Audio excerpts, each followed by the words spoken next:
नमस्कार। आज हम कक्षा 9वीं में एक टॉपिक अंग्रेजी का अध्ययन कर रहे हैं। तो सबसे पहले मैं आपसे पूर्व कक्षाओं में जैसे प्रश्न पूछते हैं उस हिसाब से मैं आपसे प्रश्न पूछना चाहूँगा।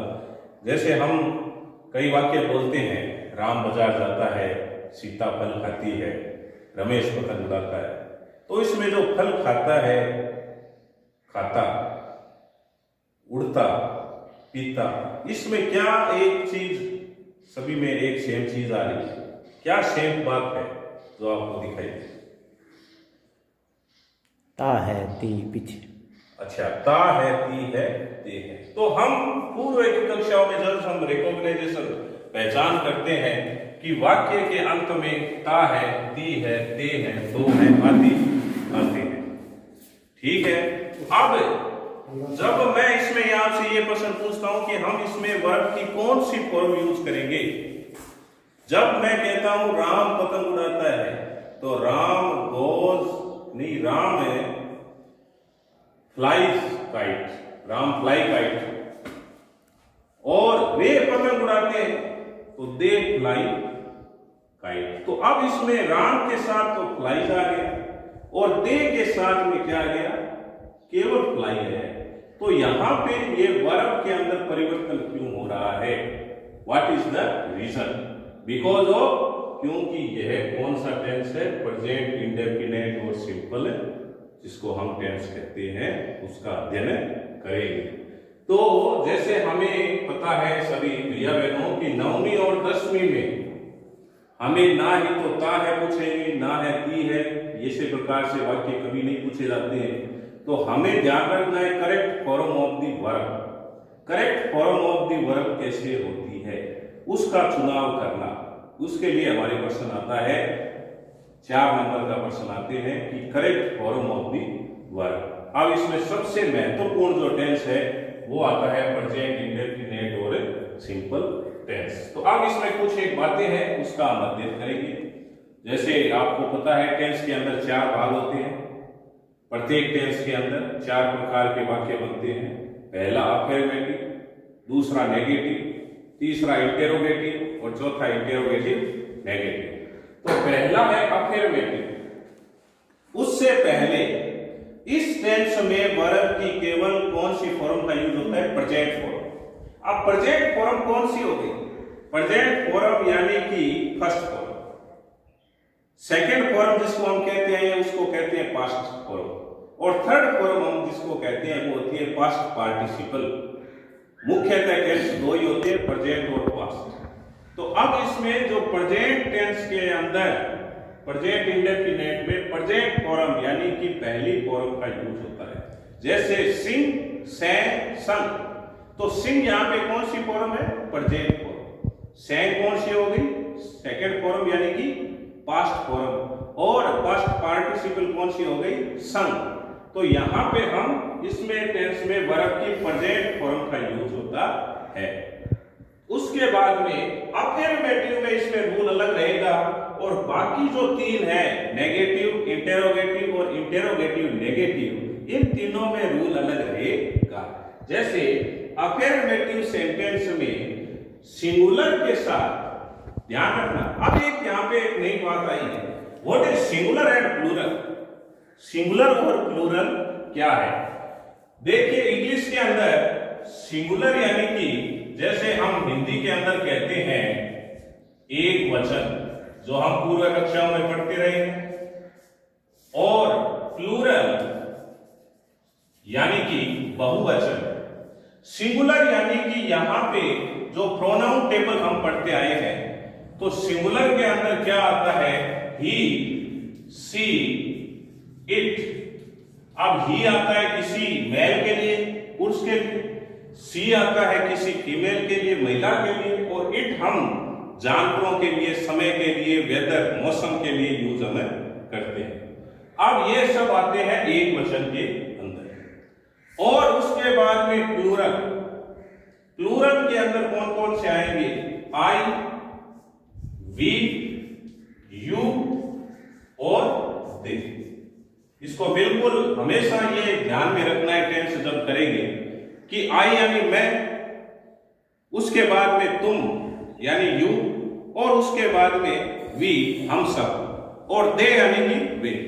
घर के अंदर कोई बात होती है तो हम क्या कहते हैं कि सबसे पहले मैं, फिर बात पता चलती है तुमको यू, और फिर बात पता चलती है किसको वी हमको, और उसके बाद में बात पता चलती है किसको दे यानी कि वे उन सबको।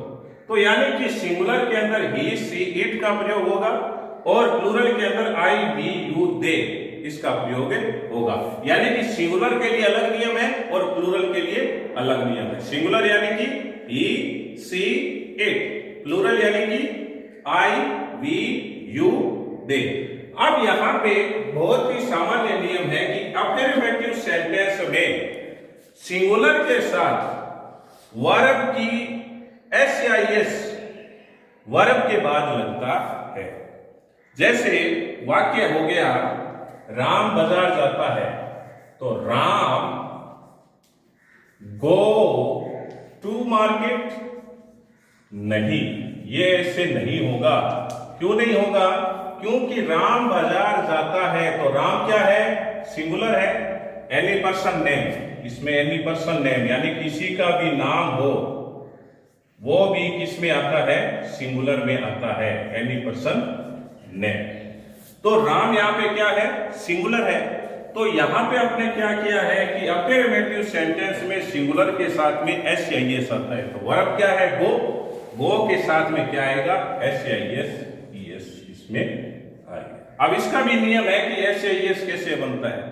अब इसके लिए कौन सी बात है जिसको हमें ध्यान रखना है? जैसे हम बचपन से पढ़ते आ रहे हैं, जिन शब्दों के पीछे सी एच, एस एच, ओ, एक्स, डबल एस हो और या केवल ये शब्द हो, जिन शब्दों के पीछे, जिन वर्ब के पीछे सी एच, एस एच, ओ, एक्स, डबल एस हो, तो उनके पीछे क्या जोड़ देते हैं? ई एस जोड़ देते हैं। और बाकी के साथ में क्या कर देते हैं? बाकी के साथ एस जोड़ने पे वो अफर्मेटिव बन जाता है। अब यहां पे है नेगेटिव इंटेरोगेटिव, और इंटेरोगेटिव नेगेटिव के साथ डू या डज हेल्पिंग वर्ब का यूज होता है। अब डू प्लूरल के साथ आएगा और डज किसके साथ आएगा? सिंगुलर के साथ। अब डज हेल्पिंग वर्ब के साथ हमेशा क्या यूज होगा? सिंगुलर यानी कि ही सी इट या एनी पर्सन नेम आएगा, और डू के साथ में आई वी यू दे के साथ हमेशा डू प्लस वर्ब की फर्स्ट फॉर्म आएगी, क्योंकि यहां पे अफर्मेटिव का रूल अलग रहेगा हमेशा और नेगेटिव इंटेरोगेटिव का रूल हमेशा अलग रहेगा। तो यहां पे अब आ गया कि नेगेटिव इंटेरोगेटिव और इंटेरोगेटिव नेगेटिव के साथ डू डज हेल्पिंग वर्ब का यूज होता है सिंगुलर के साथ। ही सिंगुलर यानी he she it any person name, does helping verb का प्रयोग होगा और साथ में प्रेजेंट फॉर्म आएगी, और प्लूरल के साथ में डू प्लस वर्ब की प्रेजेंट फॉर्म का यूज होगा। प्लूरल यानी कि आई वी यू और दे।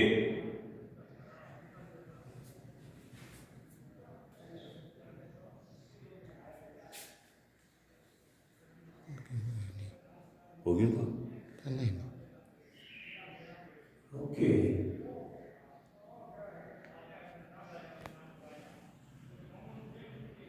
देखिए, जैसे मैंने आपको उदाहरण बताए थे कि प्रेजेंट सिंपल के अफर्मेटिव सेंटेंस में जब सिंगुलर हो सब्जेक्ट तब केवल मेन वर्ब की फर्स्ट फॉर्म के साथ एस एस आता है, और प्लूरल होने पे केवल फर्स्ट फॉर्म ही आती है।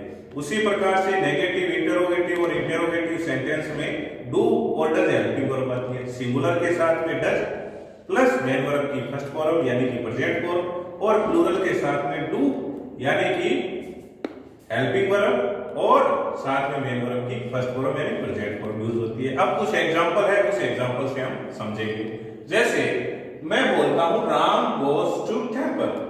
अब यहां पे राम थर्ड पर्सन नेम है, तो राम सिंगुलर है, तो राम के साथ में गो के साथ में क्या आया है? ईएस जुड़ जाएगा। क्यों जुड़ गया? क्योंकि राम सिंगुलर है और यह अफर्मेटिव सेंटेंस है। अब इसमें देखिए, जब हम ईएस क्यों लगाया है, ईएस इसलिए लगाया है क्योंकि ओ के बाद क्या बताया था, जिसके पीछे CH SH OX SS हो तो उसके पीछे ES हो जाता है, तो इसलिए ES यहां पे हो गया। अब मैंने एक एग्जांपल दिया है ही, तो ही भी सिंगुलर है तो ही गोज टू टेंपल। अब मैंने एग्जांपल लिया है, जैसे मैं बोलता हूं आई, तो आई के साथ में गो आ गया, SIS हट जाता है, तो आई वी यू और दे यानी ये चारों प्लूरल है, तो इनके साथ में गो टू टेंपल हो गया। अब हम नेगेटिव का सेंटेंस लेते हैं। Ram does not go to temple, Ram subject है, डज हेल्पिंग वर्ब यूज हो गई 2 नंबर पे, और 3 नंबर पे नॉट हमेशा रहेगा। नॉट श्रीमान जी हमेशा 3 नंबर पे रहते हैं, तो Ram does not go to temple, full stop. अब जब मैं इसका प्लूरल करता हूं तो दे प्लूरल है, तो दे के साथ में डू हेल्पिंग वर्ब आएगी, तो subject plus helping verb plus not plus verb, verb की फर्स्ट फॉर्म यूज होगी, यहां पे वर्ब की फर्स्ट फॉर्म आ गई टू टेंपल। अब दोनों में क्या चेंजमेंट हुई, चेंज ये हुई कि राम सिंगुलर है इसलिए डज हेल्पिंग वर्ब हो गई, और दे प्लूरल है इसलिए डू हेल्पिंग वर्ब यूज हो गई, और साथ में वर्ब की फर्स्ट फॉर्म यानी प्रेजेंट फॉर्म गो की गो आ गई। इसी प्रकार इंटेरोगेटिव है, does Ram go to temple, पीछे क्वेश्चन मार्क लग जाएगा, हेल्पिंग वर्ब कहां आ जाएगी, सबसे पहले आ जाएगी, तो डज हेल्पिंग वर्ब पहले आ गई। क्यों आ गई, डज क्यों आई, क्योंकि राम यहाँ पे क्या है, सिंगुलर है, तो सिंगुलर के साथ में डज हेल्पिंग वर्ब, तो इसका स्ट्रक्चर क्या हो जाएगा, helping verb plus subject plus verb plus object, ये वाक्य बन गया। अब इसमें जब डू आया है, तो डू क्यों आया कि सब्जेक्ट क्या है, वी प्लूरल है, तो do we go to temple, तो क्या हम मंदिर जा सकते हैं, तो इसलिए यहाँ पे डू आएगा। अब इंटेरोगेटिव और नेगेटिव वैसे इतनी मान्यता नहीं होती है, सेंटेंस में 3 ही होते हैं, अफर्मेटिव, नेगेटिव और इंटेरोगेटिव, लेकिन फिर भी इसको जोड़ा हुआ है इंटेरोगेटिव नेगेटिव, तो इंटेरोगेटिव नेगेटिव में क्या हो जाएगा, हेल्पिंग वर्ब सबसे आगे plus subject plus not plus verb plus object, तो does Ram not go to temple, do I not go to temple. यहां पे डज आया है क्योंकि राम सिंगुलर है, यहां पे डू आया है क्योंकि आई यहां पे क्या है, प्लूरल है, इसलिए। अब कुछ महत्वपूर्ण बातें जो अपने क्या आती है 9वीं कक्षा के लिए और 10वीं कक्षा के लिए, हमें एडवर्बल्स पता होने चाहिए।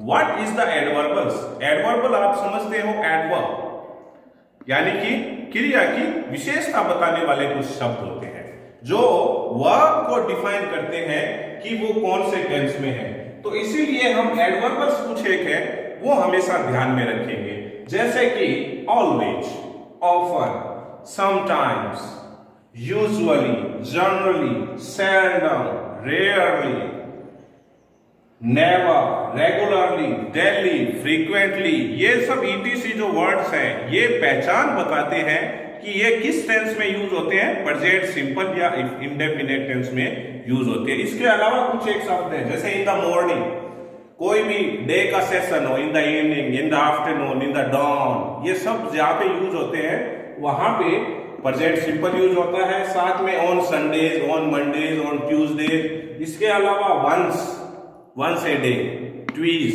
थ्रीज ए डे, तो यानी कि वंस, ट्वीज, थ्रीज, इन सब के साथ में भी प्रेजेंट सिंपल टेंस का यूज होता है। अब देखना ये है कि प्रेजेंट सिंपल जैसे Ram fill in the blank to temple in the morning. अब इन द मॉर्निंग आया है, इसका मतलब एडवर्बल क्या यूज हो गई है, इन द मॉर्निंग। हमें सेंस क्या आ रहा है, सेंस आ रहा है प्रेजेंट सिंपल का, तो इसलिए हमने पता कर लिया कि राम गोज आएगा। क्यों आएगा, क्योंकि ये अफर्मेटिव सेंटेंस है। अगर नेगेटिव हो जाता, नॉट आ जाता, तो राम के साथ में डज यूज हो जाता।